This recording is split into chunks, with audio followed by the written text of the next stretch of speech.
Hey, it's Dave. Welcome back to my channel. So today I wanted to talk a little bit about the Fender Headstock. And the reason being is because a lot of times when I show my builds on YouTube here or anywhere, people always ask me, why did I put a Fender logo on the headstock? Now I'm pointing over to here because I have the guitar that I showed the other day. And this has lasered in a Dan Smith style Fender Stratocaster logo on a reverse headstock. People ask me all the time, why do I do that? And I'll get to it. Personally, I think the guitar looks unfinished if there's no logo on the headstock, but I'll tell you why I put a Fender there. So, a little history about the Fender headstocks. In 1954, the Strat came out, and we have what is known as the spaghetti logo. Now, this logo is very similar to what they use today. In fact, today they tweaked it a little bit, and it's almost back to the spaghetti logo. How everything is cyclical, there you go. But basically, the spaghetti logo is on the first version of the Strat and goes all the way up until like 1964, we hit the transition logo. Now the transition logo here is gold, thicker lettering.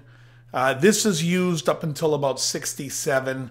The first version of the gold transition logo was used on a small headstock until 1966, when CBS enlarges the headstock. And mind you, this is not for tone. This is so there's a bigger canvas for the name brand, which they were designing, but hadn't come out with yet or haven't used up the old transition logos. They run out of them in 67 sometime, and we go to what is now referred to as the CBS logo. CBS logo is considered from 68 up until almost like 79, 80. And a guy working for the company named Dan Smith, who's a salesman there, wants to bring back the small headstock. So they bring back the small headstock, but they keep the big logo. This is called the Dan Smith logo. Personally, it's my favorite look of them all. It is the large logo, giant logo on a small 50s headstock. And around that time, you had companies like Charvel who really, up until about 78, was just a parts company having the parts made for them. And then Grover Jackson took them over and Charvel became actually a manufacturer. Before that, they really weren't a manufacturer. They were doing something no different than what I'm doing here with my guitars, which I am no way a manufacturer. I'm a guy buying parts from Warmouth, and then I have a guy put it together. Charvel pre-78 was buying parts from Boogie Bodies, from Schecter, and I believe they were buying from Warmouth at that time as well, and because that's how Warmouth started. And then they were piecing. They had a guy there who was piecing it together. It might have been Wayne. It might not have been. I have no idea. When Grover took it over, Grover was the guy piecing things together, and then he was just like, "Why are we not making the parts ourselves?" Bought the company from Wayne, and you have the history. But what happened around 80, 81, you had Charvel and you had Kramer all making the 50 style headstock and putting their own logo in it. And that's when Fender was basically like, yeah, no. Now this is similar to what Gibson did to Ibanez back in the 70s. I think it was 76 to 70, or 78, I think they wrote the letter. And a lot of people call these the lawsuit era, and they don't understand that the lawsuit wasn't about the guitar being an exact copy. The lawsuit is on the headstock. And you might be saying, well, why is the lawsuit on the headstock? Because the lawsuit is about what's called trade dress. Now, it's not the trademark, it's trade dress. And what that means is, if you have a logo, like you can see the Breedlove logo right here. If you have that logo, and that logo is on a headstock, well then the shape perimeter that goes around that logo becomes known as the trade dress. This is how the Coca-Cola bottle gets trademarked and trade dressed, because the shape of the bottle is around the Coca-Cola, becomes iconic to the logo. The trademark is all you can do, and then the trade dress would be the shape that you have around it. So when Gibson filed against Ibanez, they were complaining about the headstock being too identical to Gibson's because Gibson owns that shape, because that shape is iconic. If you see from a distance just the shape of that headstock on a stage, you would say that is a Gibson. That is where the lawsuit is. So Fender did the same thing, and they started sending out letters to people to say, hey, cut the shit. We own that shape because that's our trade dress. That doesn't mean you can't make a Strat. It means you can, but you can't use that headstock. So that is when Kramer came out with the bird's beak. Charvel changed theirs. Jackson changed theirs. And everybody had to go away from using the Fender headstock. Eventually, Fender acquired Jackson from Akai when I believe Grover sold Akai, I want to say 92, I want to say. Fender bought them from Akai in 2000. Now, Akai is not the name of the company that bought it from Grover. The company, I forget the name of them, but it's the company that owns Akai. It has a bigger name, F something, I forget. They're out of Fort Worth, Texas. So, anyways, that in 2000, Fender bought them. So Fender then goes back and makes Charvel, the original Charvels, the original way that they were being made, which is with the Fender style headstock, which is why when the Frankenstrat came out, they made it with the Fender headstock, because EVH stuff was being made by Fender. They have a licensing deal. Well, Warmoth has a licensing deal with Fender. So they pay Fender a license deal for every neck that they make that uses their trade dress. So here I am building guitars from parts, and it's basically a Fender licensed neck. On this guitar, it's a Fender Mexican body that somebody relicked. It's a parts thing that is made all with Fender parts and Leo Fender's design, basically. So in no way, like if I put my own name on it, and it even has the shape headstock, if I put my own name on it, I mean, what am I doing? Oh, I designed this. I designed it. The design was done by Leo Fender back in, well, not just Leo, but Leo and George Fullerton and, what's the Hawaiian slide guy's name? I can't believe I'm blanking on it. He did the Looney Tunes thing. Freddie Tavares. Okay, so Freddie Tavares, George Fullerton, Leo Fender, basically the three guys who are credited with the Stratocaster. And it's their design. I'm just making it, piecing it together. It would be like if you decided you want to go to the junkyard and buy a Fender, and buy a Ford Mustang body from 1965. That's just the shell. So now you go take it, you fix it up, you drop a brand new, let's say, Hemi engine in it. You put a, you do all these things to it, everything, new tires, and you make this thing a hot rod. Are you not going to put the Ford Mustang horse logo on it? I mean, of course you are. It's a Mustang. It's what it is. Even though you're not going to put your own name on it. So that's how I look at it. Now, everyone can look at theirs differently. You can look at it like, and you can put whatever name you want on your guitars. But to me, this is a Strat made with a licensed Fender neck. And I'll put this guitar up to any custom shop. I used to manage West LA. We were a premium, I forget what they called it, a platinum custom shop dealer. I've played a million custom shops, not literally. But I played enough custom shops to know what they feel like and how good they are. And any guitar that I have made that has the Fender logo on it plays just as nice, if not better than those from the factory. So it's not like I'm making an inferior product. I'm buying a Squire and I'm taking the logo off and putting a Fender logo on it. I'm not. I'm building an instrument which is really made with better quality parts than Fender is, but it's Leo's design, so I feel like I should put Leo's name on it. Because if I don't put a name on it, it will look unfinished to me, and I don't want that either.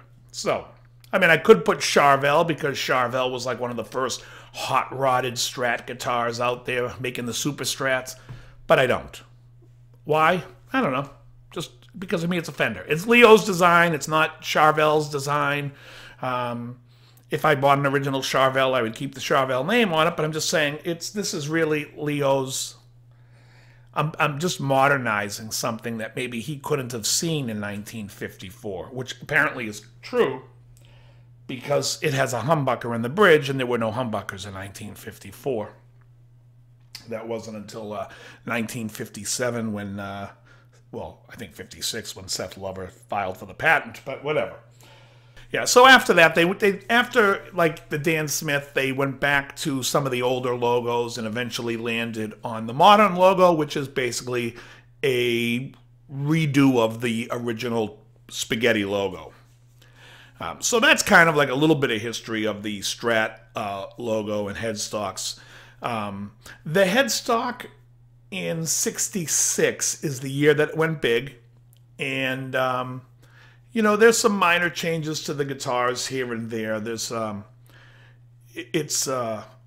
me, my favorite instrument to play is the Strat. I feel like it's the most comfortable and the most versatile, and they can be so different if you go with like a hum single, and they're a little higher output versus like my more traditional. And also, like, I have a guitar. Let's see what I have here. This is a Strat with Charlie Christians. That's my B-bender. That is a Mexican Strat with a Wenge neck. That is my 17th Street Strat, which was kind of like a modern idea of a Strat. It was like bringing back the old custom shop type of small boutique builder guys who are making it. That was the whole idea of that, and making it more of a modern instrument with a flatter radius and you know, just a little bit more modern design. I'm trying to make it a little bit more comfortable and a little higher access. Then I have a what is in that one? Oh, that's my yellow Dan Smith's clone Strat. That's kind of like a cross between a Dan Smith. I've showed these in all of the videos. My yellow one. This one here is my Rebel Relic Telly with the Gretsch